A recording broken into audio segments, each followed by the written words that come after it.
Nah, sementara vaksin sedang disiapkan, terjadi keributan. Karena pandangan dari beberapa saudara-saudari ini, kita bicara dalam kelompok kita saja ya, orang-orang Kristen, bahwa ini adalah tanda akhir zaman, di mana Tuhan akan segera datang. Kalau Tuhan Yesus datang, itu kita senang, tapi ada juga yang mau datang, yaitu antikristus 666 ya. Nah, karena adanya antikristus ini, maka saudaraku, kita harus ngerti bahwa akan bermunculan berbagai macam pendapat atau teori yang berkait dengan COVID-19, bahkan berkait dengan usaha untuk menemukan atau menghasilkan vaksin untuk menangkal COVID-19 ini. Nah, ini ribut, saudaraku ya. Di dalam dunia kekristenan terjadi silang pendapat. Ya, memang puji Tuhan bahwa di Indonesia pendapat yang pro pada vaksin jauh lebih banyak. Tetapi bukan berarti bahwa ada orang yang meyakini bahwa vaksin itu adalah usaha dari antikristus untuk mulai menandai akan dan keyakinan itu kalau sudah kuat ya apa jadinya, saudaraku? Ya sudah repot sekali. Nah, ini yang perlu kita teliti dan kita bahas. Saya ingat, saudara, ketika tahun 60-an, ya, Dennis Bennett itu seorang hamba Tuhan dari gereja Episkopal di Amerika yang kepenuhan kudus kemudian mulai bergerak dan muncul gerakan karismatik di gereja-gereja Protestan, maka gerakan itu sampai kemana-mana termasuk sampai ke Indonesia di tahun 70-an, saudaraku ya. Dan itu menyebabkan sebuah fenomena gejala yang sebetulnya positif karena ada karunia-karunia roh yang bekerja, orang-orang kepenuhan Roh Kudus, dan ada karunia nubuat, karunia bahasa roh, karunia macam-macam ya, termasuk penglihatan dan sebagainya. Tapi negatifnya ya suka enggak suka itu harus diakui, itu membuat umat Tuhan terbelah menjadi dua. Yang satu saya sebut menjadi kelompok karismania, yaitu terlalu tergila-gila dan keranjingan dengan karunia-karunia, karunia-karunia, karismania. Ini istilah yang ditulis atau dimunculkan oleh Peter Wagner. Kemudian ada juga kelompok yang karisfobia. Mereka jadi begitu takut karena mungkin pengalaman ada orang bernubuat dan ternyata ngawur nubuatnya. Ya zaman saya muda dulu nubuatan kalau sudah dikaitkan dengan percintaan itu bisa kacau balau ya. Anak-anak muda masih ingat ya. Ya kalau cinta pada itu berdoa kemudian dengar suara Tuhan terus mulai nembak dengan pakai nama Tuhan dan sebagainya.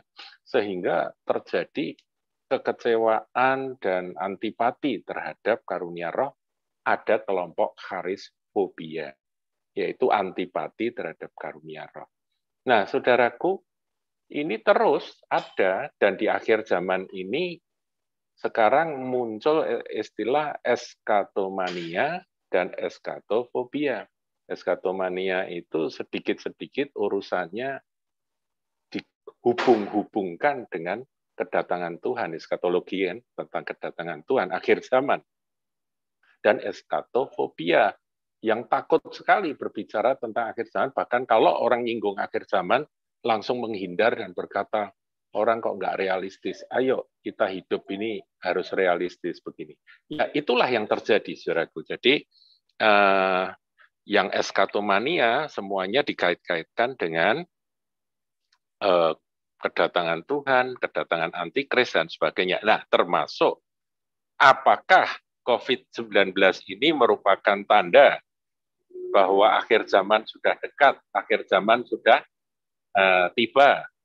Saya menjawab, betul, karena ada tertulis di dalam firman Tuhan, ya kan, bahwa penyakit sampar itu adalah tanda akhir zaman, dan ini adalah sampar yang menyeluruh sampai seluruh dunia, seluruh dunia ngalami. Jadi saya kira ini tanda dari Tuhan. Ini tanda akhir zaman, nggak bisa dibantah. Nah, tapi ketika orang meyakini ini tanda akhir zaman, terus bagaimana dengan vaksin yang ditemukan oleh para dunia medis itu, para dokter-dokter dan ahli-ahli di dunia medis. Nah, disinilah keributan itu terjadi. Karena ada dua teori, yang satu orang yang sangat percaya dan sangat mania dengan teori konspirasi. Jadi kalau saya boleh pakai istilah konspirasi mania, gitu ya. Yang satunya nggak terlalu percaya atau bahkan mengatakan teori konspirasi itu bagi orang-orang yang paranoid. Nah, yang betul yang mana, saudaraku? Kita nggak ngerti. Teori konspirasi yang dimunculkan bahwa ada kelompok Iluminasi, ada kelompok New Age dan sebagainya, saya kira memang ada. Tapi apakah saat ini mereka itulah yang menguasai pabrik vaksin dan mereka itu sehebat itu seperti yang diceritakan oleh mereka-mereka yang anti vaksin bahwa vaksin itu bisa dimasuki oleh zat tertentu kalau disuntikkan orang DNA-nya bisa berubah. Apakah sejauh itu? Ya, kalau saya pribadi saya bilang tidak sejauh itu. Nah, saudaraku, kita ini kalau lihat Matius 10 ayat 16, saya bacakan ya saudaraku ya. Ini kata-kata Tuhan Yesus. Lihat, aku mengutus kamu seperti domba ke tengah-tengah serigala. Sebab itu hendaklah kamu cerdik seperti ular dan tulus seperti merpati. Ada dua karakter yang dibenturkan di sini. Mestinya orang yang tulus itu biasanya kurang pintar. Biasanya orang yang masih tulus, terlalu jujur, terlalu murni, itu biasanya kan jadi sasaran dari orang-orang yang licik, yang jahat. Mereka mau ditipu gitu. Makanya gambarannya merpati yang betul-betul tulus. Tapi Tuhan berkata, kamu ada di merpati, hatimu harus seperti merpati. Tapi inimu harus seperti ular. Ya, ular itu licik dan cerdik. Cerdik seperti ular. Jadi dua karakter ini harus ada pada kita. Saudara, ketulusan, kemurnian, itu tetap harus kita jaga, tapi jangan mau jadi bodoh. Jadi Tuhan nggak bilang, hendaklah engkau tulus seperti merpati, dan bodoh seperti kebu. Kan tidak demikian, saudaraku. Ya. Jadi kita nggak mau jadi bodoh, kita mau jadi cerdik. Nah, kita minta supaya Roh Kudus itu menguasai pikiran kita, supaya kita nggak jadi orang yang mudah diombang-ambingkan oleh berita-berita. Sekarang ini zaman post-truth, ya, era post-truth. Apa itu post-truth? Post-truth itu sebuah keyakinan mengabaikan semua fakta. Karena dia sudah mempercayai sesuatu yang tidak mau tahu tentang bukti-bukti atau fakta yang ada. Itu. Nah, post-truth ini sekarang dipakai, saudaraku, di dalam dunia politik. Ketika orang dijejali dengan berita-berita, itu benar sedikit kemudian dikembangkan,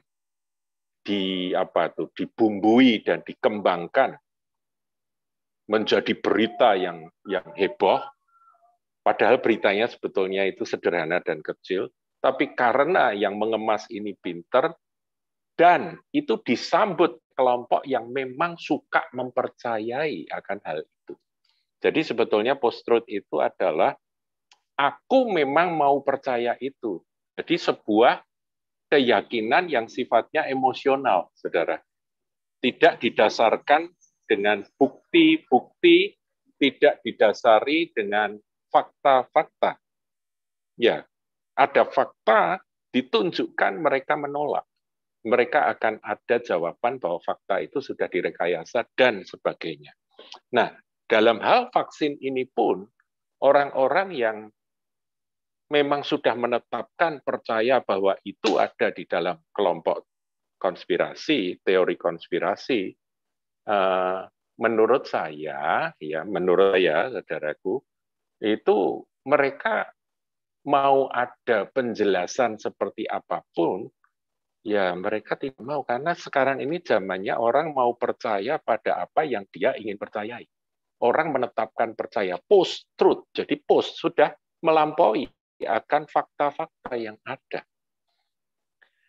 Nah, saudara, kita akan lihat saja ya, suntingan video viral beberapa waktu yang lalu ini memang saya sudah bikin video di dalam YouTube tentang hal ini. Jadi apakah vaksinasi COVID-19 adalah penandaan antikris? Saudara bisa ketik GKBK hal nanti dengan itu, apakah vaksinasi itu ya. Itu nanti kan muncul. Nah, itu sudah lengkap, saudara, seperti apa yang saya sampaikan sekarang, bahkan mungkin lebih lengkap.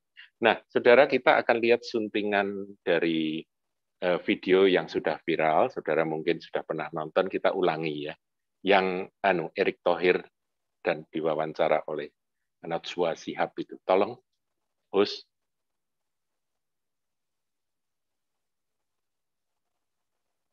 Ya, tolong host bisa menampilkan. Farma sudah merancang agar kita bisa melacak vaksin ini, Mas Erick. Iya, jadi begini, kan kembali kita bicara kepada sebuah sistem yang harus bisa meminimal resiko. Apalagi ini menyangkut seluruh rakyat Indonesia. Nah, karena itu sejak awal Bio Farma kita melakukan barcode di sini, bisa terlihat. Jadi misalnya tadi Raffi habis disuntik itu masuk ke barcode. Oh, Raffi. Jadi ada barcode-nya, jadi ketahuan tuh ya. Itu vaksin di sini yang juga tadi dalam satu siapa? kotak juga ada barcode-nya. Nah, nanti ini masuk ke cold chain yang dikirim ke daerah, kita bisa lihat sampai di mana, nomor mobilnya apa, ada kejadian apa, kita lakukan itu. Innovations like vaccines. We need a measurement system that tracks the vaccines. Innovations like vaccines. We need a measurement system that tracks the vaccines. So what is Project Jumpstart? Well, Project Jumpstart is an emergency and temporary program in the battle against COVID-19. It's a public-private partnership between my company, Apiject Systems of America, and the Department of Health and Human Services and the Department of Defense. And its purpose is to ensure that by year end, we'll have at least 100 million doses ready to inject of a vaccine or therapeutic, assuming one is available. How does the optional RFID chip work? Well, each of these devices that are injected have the capacity to also have a small chip. What that chip does is it has the unique serial number for each dose. It is designed so that there is no counterfeiting. It's designed so that we'll know exactly that the right dose hasn't expired. Ya. Shalom. Nanti dulu. Yang ini nanti dulu. Yang ini nanti dulu. Mbak, diam dulu ya Mbak ya. Ya, jadi tadi wajah dari Ibu tadi ditunda dulu. Saudara, saya akan bahas apa yang baru saja kita tonton. Singkat, ada 2 menit tadi, itu memang pengupload itu memang sengaja menyunting akan pembicaraan dari Najwa Shihab dan Erick Thohir sepotong saja, kemudian sepotong lagi kata-kata pengakuan dari penjelasan dari Bill Gates, kemudian juga sepotong dari Jay Walker yang menjelaskan tentang adanya chip IRFD, chip IRFD yang ada di dalam setiap suntikan tersebut. Nah, itu saudaraku. Nah, saya akan bahas satu-satu. Yang pertama, Erick Thohir tadi. Yang disampaikan oleh Bapak Erick Thohir, Menteri BUMN kita yang diberi tugas oleh Pak Jokowi untuk mengatasi masalah COVID ini, dia berbicara tentang adanya sebuah sistem ketika vaksinasi itu dimulai, ada sistem yang meminimalisir risiko. Risiko apa? Risiko heboh. Karena sekarang ini apa-apa bisa dipelintir, saudara ya. Belum sampai kemana-mana baru disuntikkan ke para nakes, tenaga kesehatan, itu aja sudah keluar video hoax yang saya sempat nonton dan saya sampai kaget. Videonya itu begitu jelas menyatakan, saya nggak tahu apakah Anda pernah nonton ini atau tidak. Saya nonton itu dan saya geleng-geleng kepala. Ini kok orang kok jahatnya kayak gini. Dia mengatakan bahwa vaksinasi dari ini Sinovac ini mengakibatkan satu kampung itu mengalami pingsan, sakit, dan beberapa meninggal. Dan itu benar-benar ada, orang digotong, anak-anak juga digotong. Nah, yang cerdas tentunya nonton ini kan langsung bilang, ini ngawur ini. Wong sekarang yang disuntik itu bukan anak-anak, sekarang yang disuntik itu hanya tenaga kesehatan. Ini orang-orang kampung biasa, ibu-ibu biasa, bukan tenaga kesehatan, kok katanya habis disuntik terus dan semua nggak pakai masker, gitu ya dipercaya, saudara. Jadi itu memang hoax yang kalau itu tujuannya untuk mendiskreditkan pemerintah saja. Tapi di take down itu, jadi hanya 1 hari kemudian di take down. Jadi sekarang sudah tidak ada itu. Nah, saya ingin jelaskan bahwa sistem ini yang meminimalisir risiko. Maka itu ada barcode. Nah, ketika ada barcode ini langsung dipengaruhi akan orang yang disuntik itu nanti di dahinya keluar barcode-nya begitu. Barcode-nya kalau dibaca ada 666. Apa ya sebodoh itu orang menangkap akan wawancara tersebut. Yang ada barcode-nya itu ya botolnya dan dosnya itu, saudaraku. Dan itu nanti setiap kali disuntikkan dicatat di dalam komputer. Makanya tadi dia nyebut Raffi Ahmad. Ya, dia seorang influencer. Raffi Ahmad disuntik vaksin yang disuntikkan itu barcode-nya ada. Dan itu ketika dibuka, saudara ya, ketika datanya dibuka, Raffi Ahmad disuntik tanggal sekian dengan vaksin nomor sekian, ya ada barcode-nya kan, nomornya ada, dan vaksin itu bisa dilacak, itu vaksin yang dikirim dari mana, dengan mobil apa ngirimnya, kemudian petugasnya yang mengirim siapa pada tanggal itu ada semua datanya. Nah, ini akan menghindari tuduhan-tuduhan dan orang yang asal bicara, asal tuduh, mengatakan bahwa aku habis disuntik, malah sakit atau apa. Suntikmu di mana? Nggak bisa asal ngomong, karena ketika dicek ada barcode-nya. Suntiannya siapakah yang melaksanakan suntian itu ada semua. Itu yang dimaksud dengan yang pertama tadi, Erick Thohir di Indonesia. Jadi saya ini clear, saudaraku ya. Jadi tidak ada urusannya dengan barcode dari vaksinnya. Itu barcode itu tidak mengikuti manusianya. Tapi barcode itu adalah vaksin yang disuntikkan pada masing-masing pribadi. Dan itu tercatat.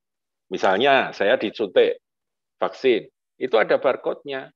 Jadi ketika saya ada masalah, saya protes, langsung itu dicek di komputer, ada, oh ternyata penyuntikan tanggal sekian, Bapak Theophilus Hendra Santosa, tanggal sekian, dan petugasnya ini, dan kemudian vaksin itu dikirim dari Jakarta tanggal sekian, naik mobil apa, ada semua.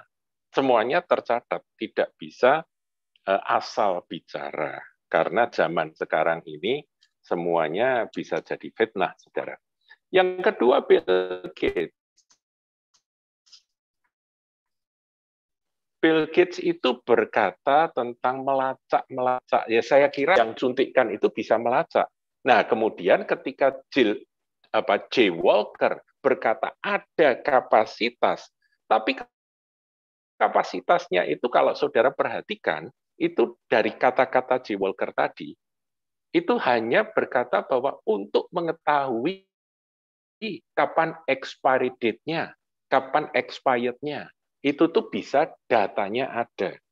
Nah, jadi saudaraku, apakah sampai sejauh bahwa itu antikris akan menandai dan tandanya itu melekat pada orang yang disuntik? Tidak. Yang ada chip itu, dari beberapa data yang saya peroleh, itu hanya untuk para orang-orang yang menjadi volunteer atau orang-orang yang diuji coba. Kalau yang pakai chip itu disuntikkan kepada masyarakat luas, waduh biayanya berapa, saudaraku? Itu tidak murah. Ya, jadi bukan. Itu hanya untuk orang-orang yang menjadi volunteer, diuji coba, disuntik, sehingga untuk mengetahui bagaimana expired-nya kemampuan dari vaksin itu dan sebagainya, itu ada semua terdata di dalam chip tersebut. Nah, itu saudaraku. Ada juga yang berkata bahwa para volunteer itu karena mereka ada di luar kota, data itu entah ini kecanggihannya sudah sampai ke sini atau belum, kita semua masih nggak ngerti, tapi kalaupun iya, itu untuk supaya bisa dicek tanpa orangnya harus datang ke laboratorium. Ada yang mengatakan demikian. Kebenarannya menurut saya, ya kita nggak tahu, tetapi menurut saya ini jelas hanya untuk orang-orang pada waktu masa uji coba. Ya. Nah, saudaraku, pertanyaan, apakah ini tidak mungkin merupakan cara yang nantinya akan dipakai oleh antikris? Maksudnya, pemasangan chip di tangan orang-orang tertentu yang mau ikut antikris, itu dipasangi chip supaya mereka ditandai jadi miliknya antikris. Saya nggak ngerti, saudaraku, karena ada banyak teori tentang 666 atau 6. Dan saya terbuka untuk semua teori itu. Termasuk teori chip pun saya juga katakan bisa jadi, kenapa tidak. Tapi jangan dikaitkan dengan urusan COVID-19, di mana ada usaha vaksinasi untuk menanggulangi akan penyebaran yang tiada henti ini. Jadi tujuannya itu positif, hanya karena ketakutan dan paranoidnya orang-orang tertentu bahwa ini adalah antikris, ini bisa kacau, saudaraku.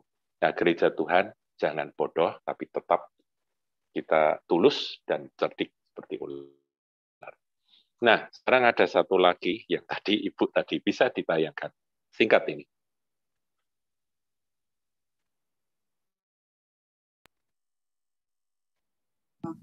Tepatnya pada saat sedang penyembahan.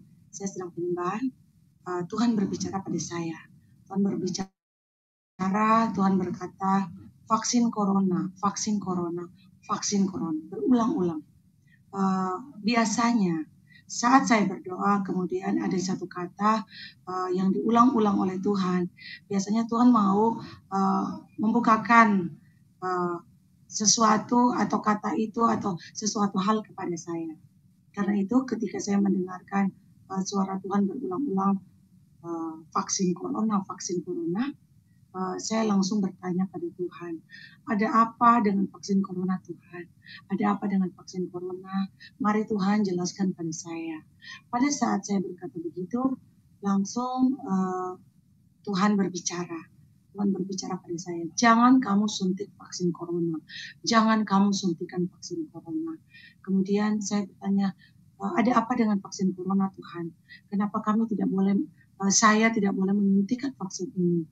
Kemudian Tuhan menjelaskan kepada saya, Tuhan berkata, vaksin corona ini berasal dari organisasi kesehatan PBB, yaitu WHO. Sehingga di dalam vaksin corona ini sudah disuntikan gen antikristus. Itu yang Tuhan katakan pada saya. Farma sudah merancang agar kita bisa Ya, terima kasih. Ya, kalau Tuhan bicara, ya kita bisa apa, saudara? Kalau saya, biasanya kalau ada orang bilang, ya Tuhan bicara pada saya begini, saya akan jawab, Tuhan nggak bicara sama saya seperti itu tuh, gitu. Atau saya bilang, Tuhan bicara pada saya enggak seperti itu. Jadi kita enggak perlu terintimidasi sama orang-orang yang berkata Tuhan bicara. Saudaraku, kita ini sudah capek lah ngadepi kalau ada orang berkata bicara, itu sudah ngaco, saudara. Saya percaya Tuhan bicara pada saya pribadi berulang kali. Saya salah mendengar suara Tuhan juga berulang kali, saudara. Kita ini masih dalam perjalanan. Tapi ini Ibu berkata, Tuhan bicara jangan suntik vaksin karena ada gen antikristus. Waduh, hebat banget gitu ya. Nah, saudara, saya kira untuk yang begini ini ya abaikan saja. Nggak usah diurusi, saudara.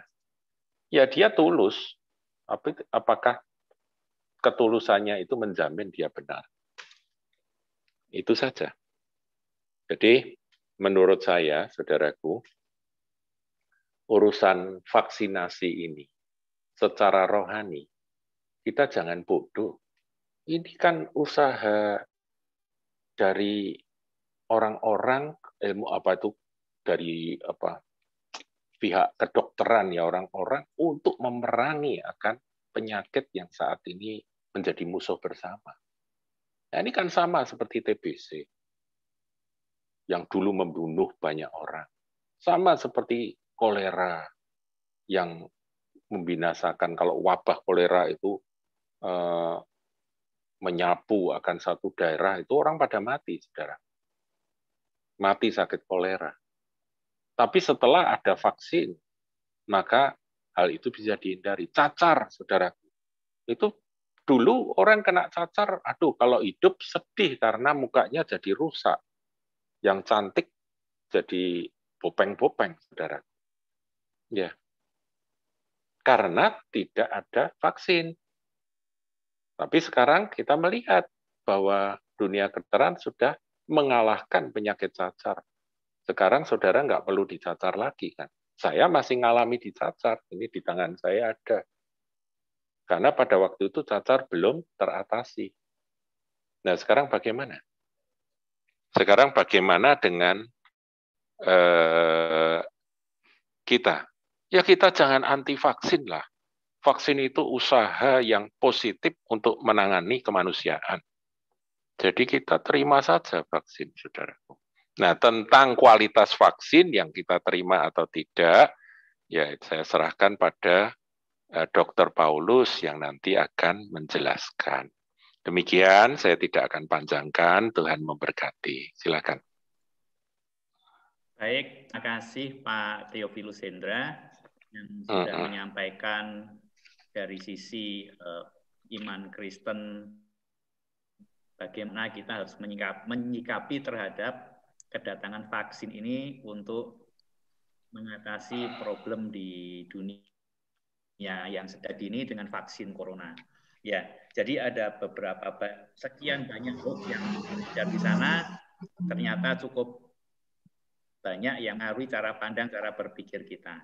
Nah, untuk narasumber kedua ini, pembicara kedua, Dr. Paulus, saya minta Oke, sudah on. Beliau akan menyampaikan dari sisi medisnya. Ya, begitu dari Pak Paulus. Silahkan, Pak. Ya. Selamat malam, Bapak, Ibu, saudara semuanya. Saya Dr. Paulus dari Ungaran. Saya kesaksian bahwa saya sendiri tidak hanya menghadapi pasien COVID, tapi saya sendiri malah sebagai penyintas COVID. Saya Desember, saya terkena COVID, dan saya meyakinkan Bapak Ibu semuanya bahwa COVID itu nggak enak. Kalau kita sudah sakit, itu sangat-sangat tidak nyaman. Kalau kita sudah sakit, maka menyusahkan keluarga kita juga. Kalau kita sudah sakit, maka masih beruntung lah kalau yang OTG gitu. Tapi kalau yang sudah kena yang pneumonia cukup berat seperti saya, maka tidak ada uang yang bisa membeli akan kesehatan kita. Jadi seperti kata Pak Devo Lusendra tadi, kata pencegahan itu jauh lebih baik dibandingkan mengobati. Ya kalau terobati, kalau enggak ya udah lewat. Ya, jadi menurut saya sebelum kita mulai nanti sedikit membahas tentang vaksin, saya pikir pencegahan itu jauh lebih baik dibandingkan pengobatan. Ya, jadi saya minta untuk slide ditayangkan vaksin.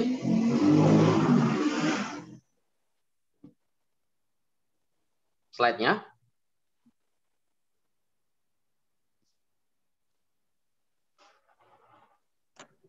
Apakah bisa dimunculkan tentang ini vaksin slide-nya?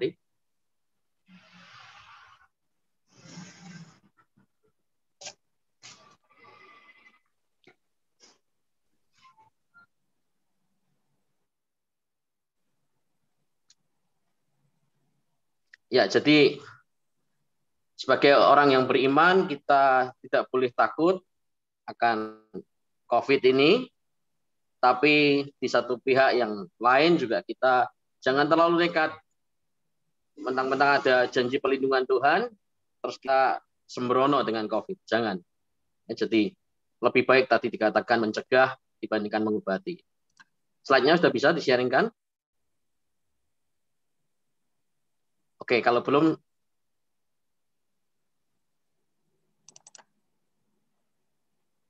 baik. Oke, lanjut langsung ke slide ketiga aja, Pak.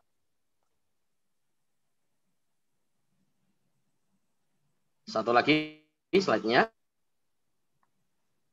Ya, awal kalau kita berbicara mengenai COVID sebelum ini tadi yang ke atas, sebelum kita berbicara mengenai vaksin, maka ada dua terminologi yang harus kita ketahui tentang sistem imun kita, yaitu yang pertama adalah antigen dan yang kedua adalah antibodi.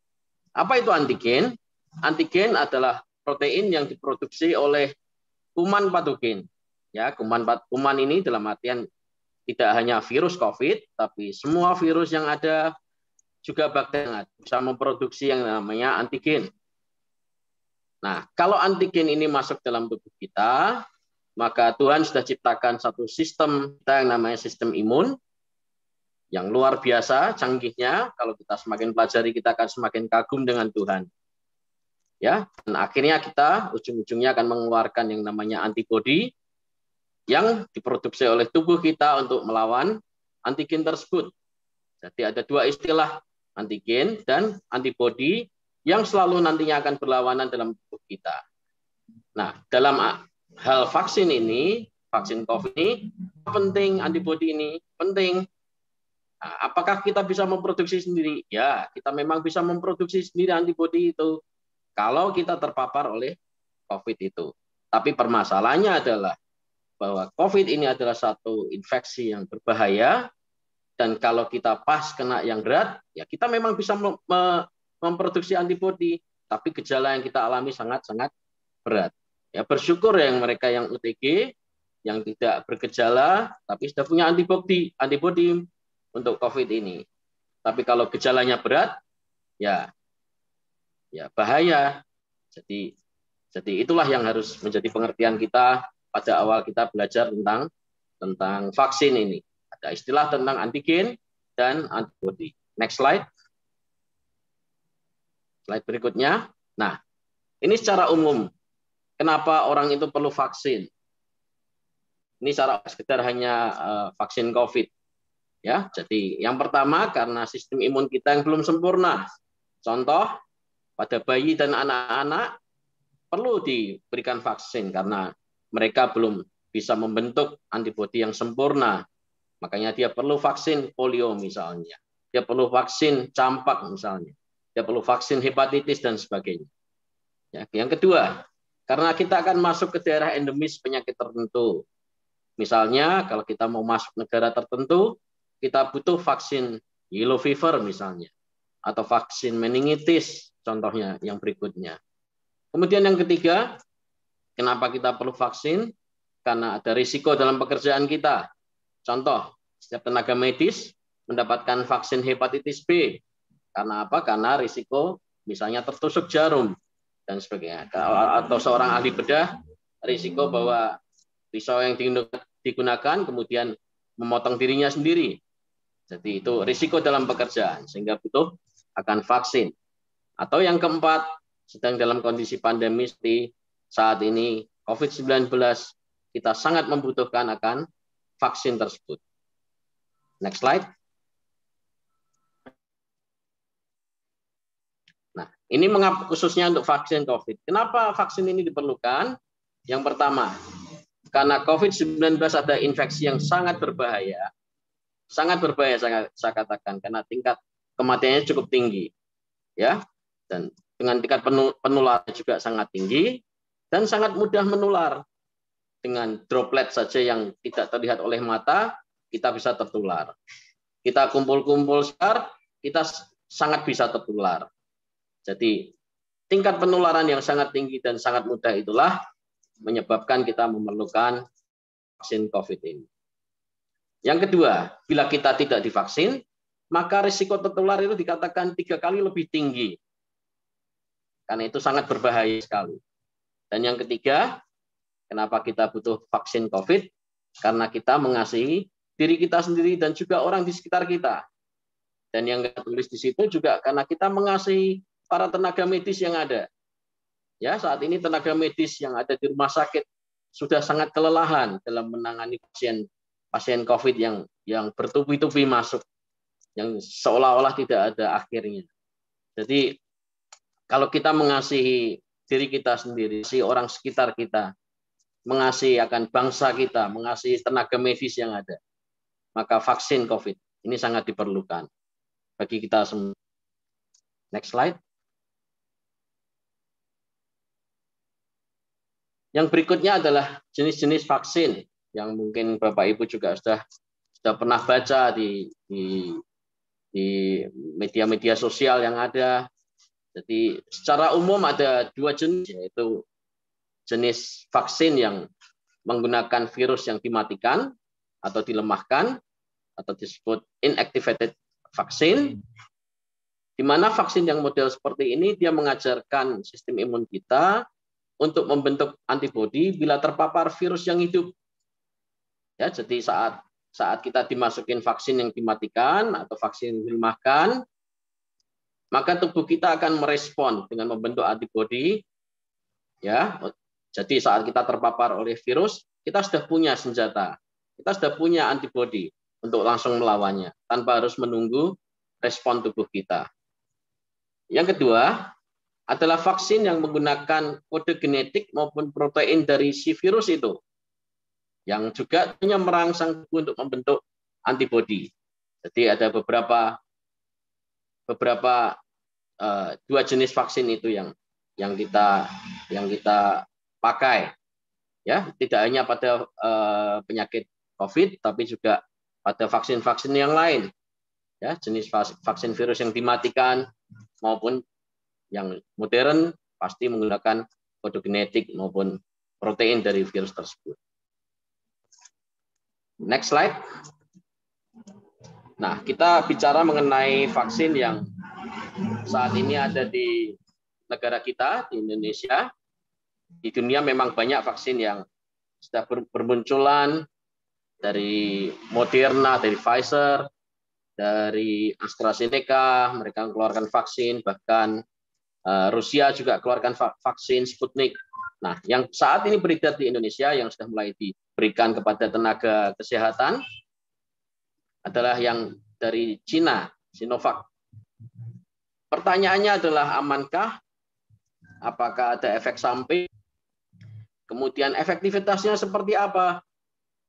Itu yang jadi selalu pertanyaan yang tanda tanya di antara kita.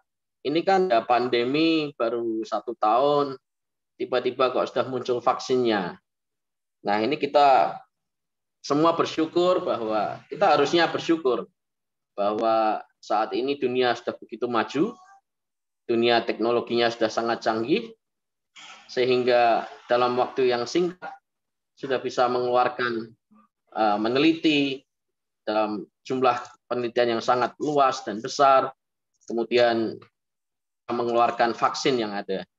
Jadi kenapa bisa cepat? Menurut saya ini salah satu dari kemajuan teknologi di masa kini, mempercepat segalanya. Mungkin zaman dulu waktu awal-awal vaksin penyakit yang lain ya, vaksin penyakit yang lain itu ditemukan, mungkin butuh waktu yang lama untuk meneliti itu. Tapi zaman-zaman sekarang dengan kecanggihan teknologi, apalagi saat ini zaman pandemi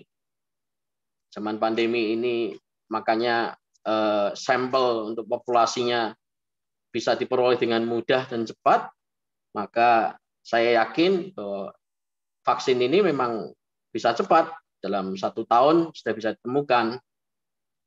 Nah, bagaimanakah dengan efek sampingnya?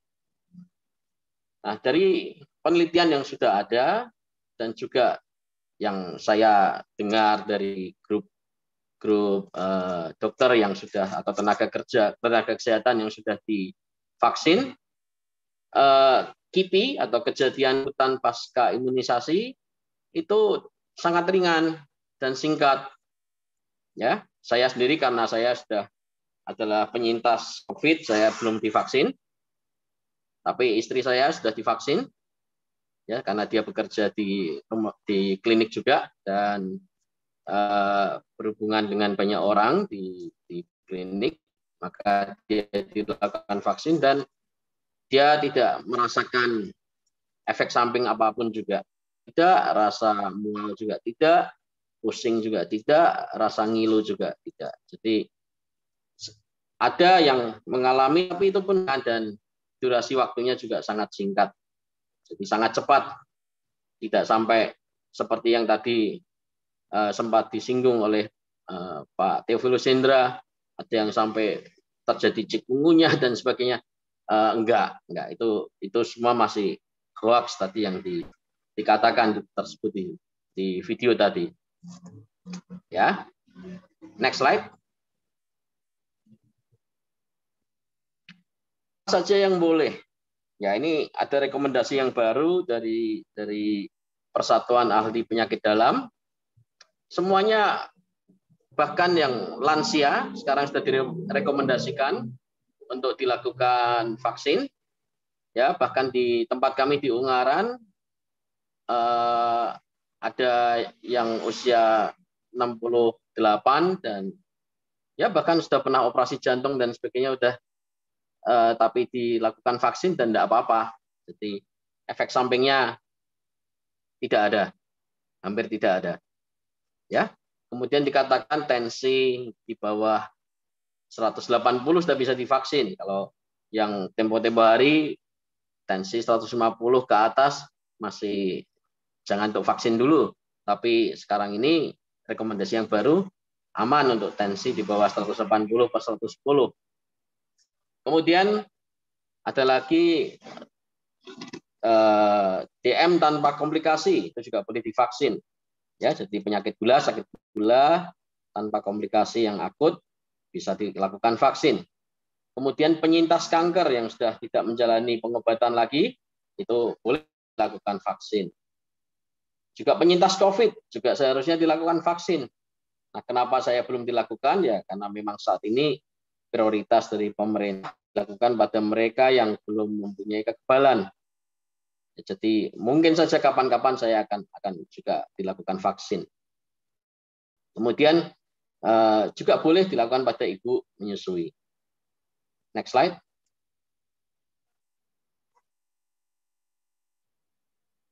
Kapan vaksin mulai memberikan proteksi dan berapa lama? Jadi dikatakan vaksin ini mencapai puncaknya pada hari ke-28. Jadi pada kita tenaga kesehatan kemarin diberikan pada hari pertama dan kemudian 14 hari sesudahnya kita dilakukan vaksin ulang. Nah, dikatakan pada hari yang ke-28 itu vaksin ini mencapai puncak dari efektivitasnya. Dan berapa lama? Ya, dari penelitian ini sampai sekarang ini, sampai 3 bulan, ternyata kita masih didapatkan kekebalan terhadap COVID setelah dilakukan vaksin. Ya, masalah efektivitas dari vaksin ini memang belum ada penelitiannya, karena itu harus menjalani penelitian yang lebih lanjut. Ya, karena itu penelitian ini kan ada beberapa tahap. Nah, sekarang ini yang sudah masuk kan ke tahap 3. Tahap 3 yang mulai diuji cobakan ke manusia. Dan ternyata oke-oke saja, jadi mulai diberikan. Tapi untuk kita menilai efektivitasnya, tentu saja kita harus menunggu sampai nanti lebih banyak orang yang diberikan, sudah disebarkan ke masyarakat, dan kita nanti akan melihat sejauh mana efektivitasnya. Jadi belum diketahui dengan pasti sampai berapa lama itu kita akan punya kekebalan. Apakah nantinya kita perlu seperti booster, suntik lagi dan sebagainya, itu nanti akan diteliti lebih lanjut. Ya. Dan dikatakan orang yang menerima vaksin itu mempunyai kekebalan yang lebih lama dibanding orang yang mendapat kekebalan alami karena terpapar virus. Jadi saudara-saudara saya yang sudah divaksin itu dikatakan punya kekebalan yang lebih lama dibandingkan saya yang mempunyai kekebalan alami karena terpapar virus. Next slide. Jadi yang katakan perlukah vaksin itu bagi orang yang sudah terpapar infeksi? Ya, katakan ya, karena apa? Oleh infeksi tetap punya risiko untuk terjadi reinfeksi, yang terkena infeksi lagi, dan biasanya gangguannya gejalanya lebih berat lagi, karena dari kena yang pertama saja sudah mulai terjadi kerusakan di paru-parunya, apalagi kalau terkena serangan ulangan. Yang kedua,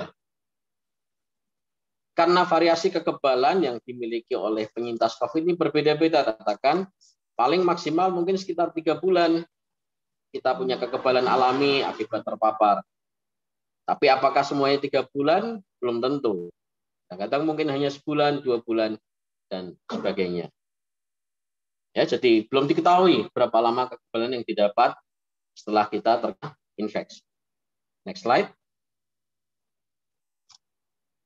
Ya, jadi kesimpulan, pencegahan tadi dikatakan lebih baik dari pengobatan.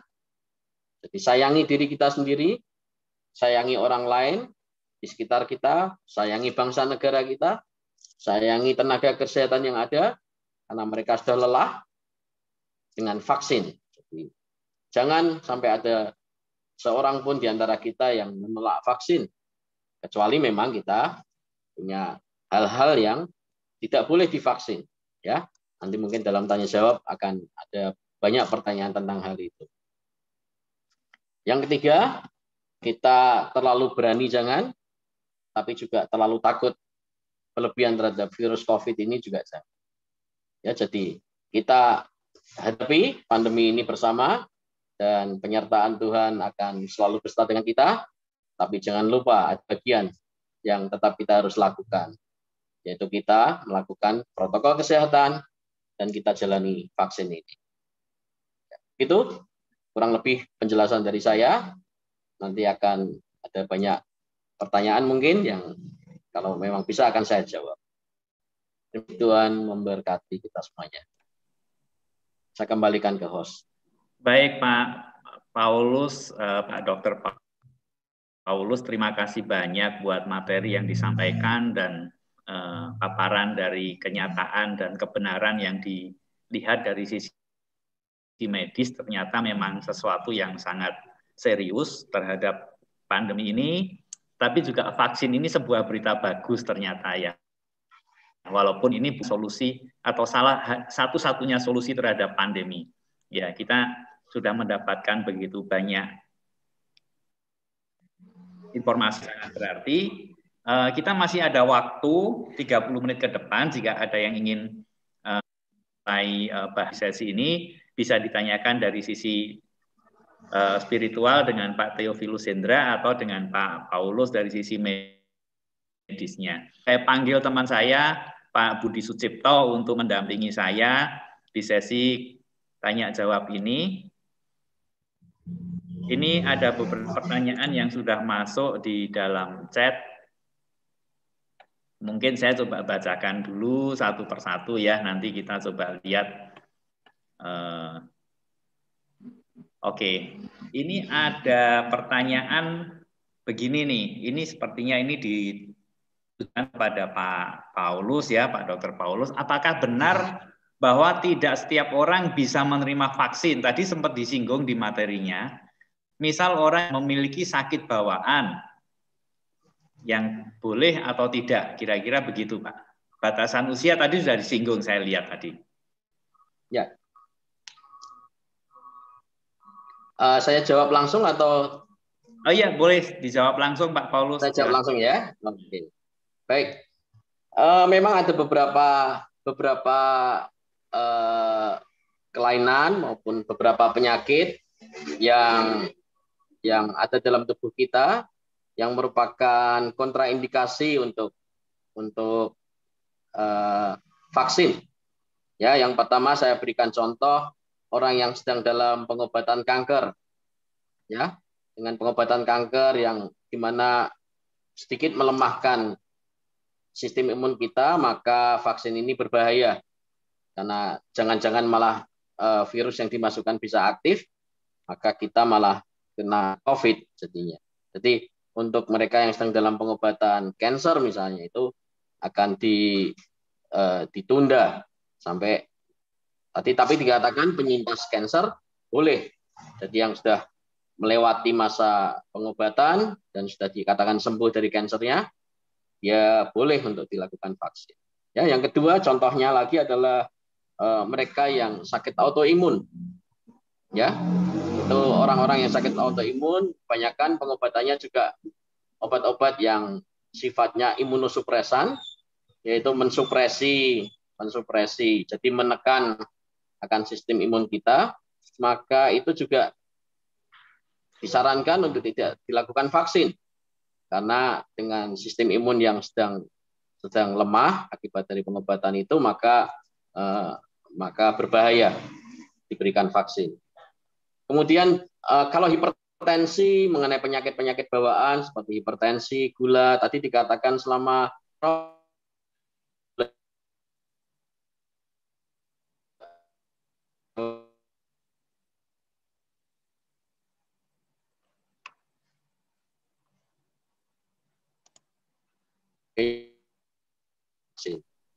begitu Pak, kira-kira jawaban saya.